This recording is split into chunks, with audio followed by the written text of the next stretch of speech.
ሰላም ሰላም ጤና ይስጥልኝ ውድ የቻናሌ ቤተሰቦች እንዴት ናችሁ? ለዚህ ሰዓትና ለዚህ ቀን ያደረሰን ፈጣሪያችን እየተመሰገነ ይሁን። እንግዲህ እጅግ በጣም የሚገርመውና የሚያሳዝነው ከዚህም በፊት ድል ባለና አነጋጋሪ በሆነ ሰርግ የተሞሸሩት ሮዛና ከድር ማለት ነው። አገሯን በአሜሪካን አገር ያደረገችው ሮዛ የ55 ዓመት እንደነበረችና ያገባችው ደግሞ የ25 ዓመት ወጣት ከድርን አግብተው እጅግ በጣም በሚገርምና አነጋጋሪ የሆነ ሰርግ ነበር ሀረር ላይ ያደረጉት። የሀረር ተወላጅ አሁን ላይ ኑሯን በአሜሪካ ያደረገችው ሮዛ አሁን ላይ ደግሞ ያ አነጋጋሪ የሆነውና ብዙዎችንም ያንጫጫው ያለ እድሜ ጋብቻ አስፈላጊ እንዳልሆነ ብዙዎች ኮሜንት የሰጡበትና የተነጋገሩበት ሰርግ ነበረ። ዛሬ ላይ ግን ሮዛ እጅግ በጣም በሚያሳዝንና አንገት በሚያስደፋ ሁኔታ እያለቀሰች ትገኛለች። እንባሽን እግዚአብሔር አምላክ ያብስልሽ ማለት እንወዳለን እኛ ኢትዮጵያኖች። በተለያየ ምክንያት የምናለቅስበትና የምናዝንበት አጋጣሚ ሲመጣ ስናጽናናም የሰው ልጅ ቀለል ይልለታል፣ ከሀዘኑ ይነሳል፣ ሀዘን ያልፋል፣ የማልፍ ነገር የለምና ሮዛ እንግዲህ በ55 ዓመቷ የ25 ዓመት ወጣት ማግባቷ ትክክል ነው። መጀመሪያም አላስባለንም ነበር ማለት ነው። እሱ ልጅ ሆነ፣ እሷ ደግሞ ትልቅ ሰው ሆነችና ተመጣጣኝ የሆነ የጋብቻ ስነ ስርዓት አልነበረም ሲጀመርም ያካሄዱት ማለት ነው። እሱ ገና እድሜ የሚያስተምረውን ነገርም ያን ያህል ያልተማረ ነው፣ ወጣት ነው ከእድሜው አንጻር። ያው እንግዲህ እንደሚታወቀው እኛ ሰዎች ትምህርት ቤት ገብተን ትምህርታችንን ብናጠናቀቅም በህይወት የኑሮ ውጣ ውረድ እና የእድሜም የራሱ የሆነ ከትምህርት ቤት በላይ ሰፋ ያለ ትምህርት ቤት እድሜ በራሱ አስተማሪ ስለሆነ ማለት ነው። እንግዲህ ይሄ የ5 ዓመት ወጣት በዚች በ55 ዓመት ሴትዮ ላይ ምንም አድርጎ ቢሄድ ያን ያህል የሚያስገርመን ነገር ባይሆንም መጀመሪያውንም የተጠበቀ ነገር ስለሆነ ማለት ነው። የሰውም አፍ እንዳለው የሆነው ነገር ግን እኔ በጣም ነው የገረመኝ። እና እንግዲህ ከዚህ በፊት እሱ ራሱ በሰርጋቸው ጊዜ የተናገረው አነጋገሩ የሚያሳምን አይነት ንግግር ነበር የተናገረው። ሆኖም ግን ዛሬ ላይ ቃሉን አክብሮና እንዳነጋገሩ ሆኖ ባለመገኘቱ እጅግ በጣም የሚያሳዝን ነው። መጀመሪያውኑም ሮዚን ሳይሆን አፍቅሯት የቀረበው ማለት ነው። ሀብቷን፣ ብሯን፣ ንብረቷን ነበረ ያየው። እንግዲህ የ16 ሚሊዮን ብር መኪናና የተለያየ ሀብቷን ገፏት እንደሄደ ነው ሮዚ የምታለቅስበት ምክንያቷ ማለት ነው። ያው የሰው ጌጥ አደምቅም ዛሬ ላይ ሊያስደስተው ይችላል። እሱም እዚህ 55 ዓመት ላይ ሲደርስ ደግሞ ምን እንደሚያጋጥመው አይታወቅም። እድሜያችን ቀኑ እየነጋ በመሸ ቁጥር በእድሜያችን ላይ እየጨመርን ነው የምንሄደው። አሁን ነገ ጠዋት እሱም ትልቅ ሰው ይሆናል። ነገር ግን የሚያጋጥመውን ነገር ወደፊት የወጣትነት ስራ ነው አሁን እሱ የሰራው። ያን ያህል ላይጸጽተውና ላይሰማው ይችላል። ወደፊት ግን እሱም ይሰማዋል ማለት ነው። ትንሽም ቢሆን ያው ሰው የሰራውን ያጭዳል ማለት ነው። ይህ ድርጊቱ አሳዛኝና ልብ የሚሰብር ቢሆንም እሷም ግን በእኔ እንደሚመስለኝ በራሴ እይታ ማለት ነው እንደዚህ አይነት ጋብቻ ስነ ስርዓት ይሆናል ብላ ከእሱ ጋር የጀመረችው በየዋህነት ነው የሚመስለኝ። አንዳንድ ጊዜ እኛ ሴቶች እንግዲህ ሁሉን ነገር ሚሆን ይመስለናል። ሰው እንሰማለን እናምናለን እና ካላት እምነት ይመስለኛል ይሄንን ያደረገችው። የ25 ዓመት ወጣት በ55 ዓመቷ ልጇን ማግባት ደስ አይልም፣ ያስጠላል። በእርግጥ ግን በየዋህነት ያደረገችው ነገር ሊሆን ይችላል።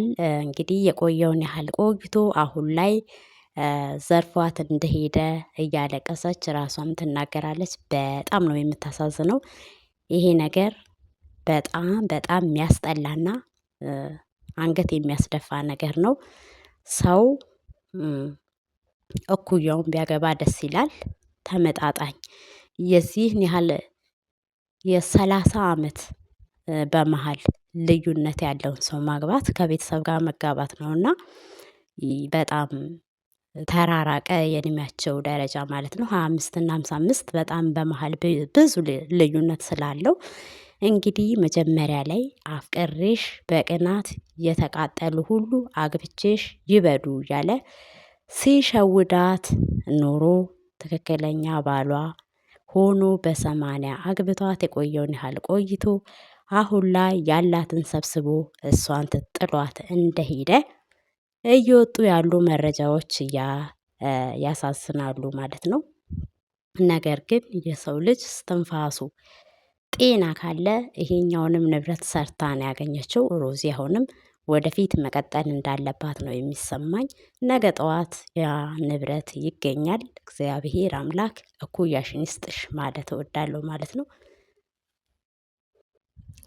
ከዚህ ቪዲዮ ላይ እያንዳንዳችን ልንማርበትና ሌሎች ሰዎች ላይ በዙሪያችን ባሉ በምንቀርባቸውም ሆነ በራሳችን ላይ እንዳይደርስ የምንፈልገው ነገር ያን ያህል በጣም የሚበልጠን ሰው ላይ ይሆነኛል ብለን መጠጋት እንደሌለብን ከእነሱ ላይ መማር እንችላለን። ሌሎች እህቶቻችንም ሆኑ ወንድሞቻችን አንገታቸውን ሲደፉ ማየት ስለማንፈልግ ማለት ነው።